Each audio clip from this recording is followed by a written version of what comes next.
Welcome to Venky pen works. 1969 తొలిదశ తెలంగాణ ఉద్యమ కాలం గురించి మనం చెప్పుకుంటే, ఆ తొలిదశ తెలంగాణ ఉద్యమానికి మద్దతు తెలిపిన పార్టీలు అంటే తెలంగాణ కోసం ఏర్పడిన పార్టీల గురించి మనం గత షార్ట్లో చెప్పుకున్నాము.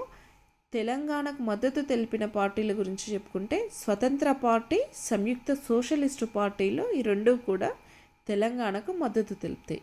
మరి తెలంగాణను వ్యతిరేకించిన పార్టీలు ఏవంటే సిపిఐ, సిపిఎం, భారతీయ జనసంఘ్, ఎంఐఎం. సిపిఐ, సిపిఎం, భారతీయ జనసంఘ్, ఎంఐఎం ఈ 4 పార్టీలు తెలంగాణ ఏర్పాటును వ్యతిరేకిస్తాయి. కానీ మద్దతు ఇచ్చినాయండి స్వతంత్ర పార్టీ. స్వతంత్ర పార్టీని ఎవరు స్థాపించారని చెప్పుకున్నాం మనం గత వీడియోలో, అంటే గౌతు లచ్చన్న. గౌతు లచ్చన్న స్వతంత్ర పార్టీ గురించి మనము షార్ట్ చేసుకున్నాము, మీరు అది షార్ట్లో చూడొచ్చు.